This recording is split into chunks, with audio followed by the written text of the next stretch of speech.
গ্রাম থেকে যে সময় চুলটা আসে তখন কার্টন থেকে খুইলা মেশিন এই যে কাটায় পরাইতে হবে, কাটায় পরাইয়া আপনার এক মাথা করে নিতে হবে, এক টান দিয়ে এরকম এক মাথা করে নিতে হবে, এক মাথা করে নিয়ে তারপরে এই পিছনটা কাটা আশ্রয় নিতে হবে, এটা ফ্রেশ করার জন্য। এইটারে আমরা সব মালগুলো একসাথে এরকম আশ্রয় নিয়ে গ্রেড কইরা তারপর আমরা সব মালগুলো এরকম ভাবে সাজিয়ে ফাইনাল বসাবো, এটার বলে ফাইনাল। ঠিক আছে, সাজিয়ে নিয়ে তারপরে এই যে গাঁট আছে, এই যে এই 1 ইঞ্চি 1 ইঞ্চি, এই 2 ইঞ্চি 2 ইঞ্চি মানে মাল আমরা টাইনে নেবো। তারপর আবার 2 গাঁট টানবো, 2 গাঁট টানার পর আবার এতটুকু টানবো, টানলে পরে ধরেন এই মালটা আপনার বাইরে 14 কি 16 কি 18 মানে যেটা গ্রেডে থাকবে। তারপর আমরা মনে করেন যে মাথা পিছন এরকম সমান করে নেবো, এটা 30 ইঞ্চি এরকম করে সাইজ করে করে রাখবো, রাখার পরে এই প্রসেস আসবে।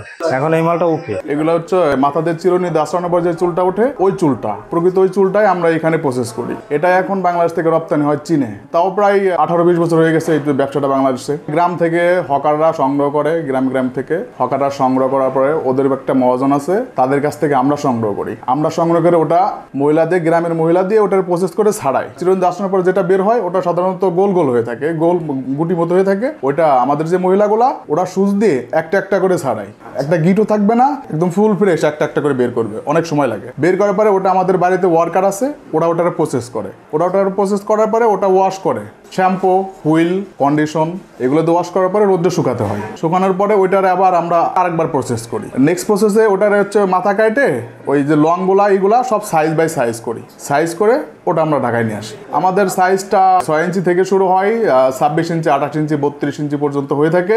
ঢাকায় এটা আসার পরে ঢাকায় ওটা মিস্ত্রিরা ফার্স্টে মেশিনে বসানোর পরে একবার টান হয়। সবই হাতের কাজ, এখানে কোনো যন্ত্রের ব্যবহার হয় না। চুলটা তো নাইলে যন্ত্র হয়তো ছিঁড়ে যেতে পারে, আর হাতে নিজেদের হাতে ছিঁড়বে কম। এটা প্লাস্টিকের চিরুনি হলে পরে ধরেন ভেঙে যাওয়ার সম্ভাবনা থাকবে, ব্যাকা হয়ে যাবে, এই জন্য লোহার চিরুনিটা ব্যবহার করা হয়। এটার প্রসেসটা শুধু চায়নারাই নেয়, তাছাড়া আর বাংলা আর বিশ্বের কোনো রাষ্ট্রের লোক এটা নেয় না। চায়নার এটা নিয়ে প্রকৃত ওরা নিজেরা ওয়াশ করে ওটা আবার ক্যাপে দেয়, ওরা ক্যাপ টোটালি ক্যাপ তৈরি করে এটা থেকে।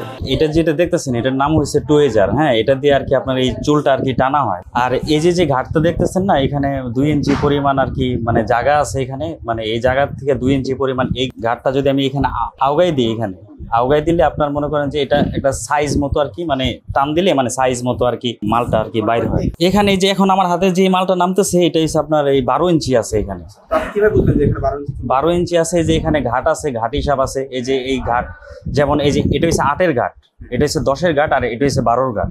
মানে এই কারণে আমি বুঝতেছি যে এখানে মানে 12 সাইজের মালটা নামতেছে। চাইনিজরা যত সুন্দর করে যত প্রসেস করে ওরা যে জিনিসটা তৈরি করতে পারে, বাংলাদেশে আসলে ওইভাবে হয়ে থাকে না, করতে পারে না এখনো। বাংলাদেশে ক্যাপ এক্সপোর্ট হয়, তো বাংলাদেশে ক্যাপও এক্সপোর্ট হয়, আবার চাইনিজরা যে ক্যাপগুলো তৈরি করে ওইগুলো মনে করেন যে অন্যান্য রাষ্ট্রে এক্সপোর্ট হয়। এটা বাংলাদেশ সরকার যদি ইচ্ছা করে যে না আমরা দেখি চাইনিজরা যেটা করে সেটা যদি বাংলাদেশের যারা এটা প্রসেস করে এরা যদি করতে পারে, তাহলে আমরা তো আরো লাভবান হইতে পারতাম। অরিজিনাল চুলটা এই জন্য দরকার, আর্টিফিশিয়াল চুলগুলা, প্লাস্টিকের যে চুলগুলো ওই চুলগুলা মাথায় ইউজ করলে পরে ওইগুলা সোজা হয় কম, এবং আপনার ধুইতে গেলে সমস্যা হয়, আর ওইগুলা পড়লে অতটা ভালো দেখা যায় না মাথায়, যার কারণে অরিজিনাল চুলটাই ব্যবহার করার জন্য আগ্রহ বেশি সব। অরিজিনাল চুলটা টেকসই অবশ্যই বেশি হয়। অনেকে কর্মসংস্থান মনে করেন যে গ্রামের মহিলারা বসে থাকতো, তারা এখন একটা কর্মসংস্থানের ব্যবস্থা পেয়েছে। অনেক বেকার ছেলে তারা এই কাজগুলা করে আর্থিক উপার্জন করছে।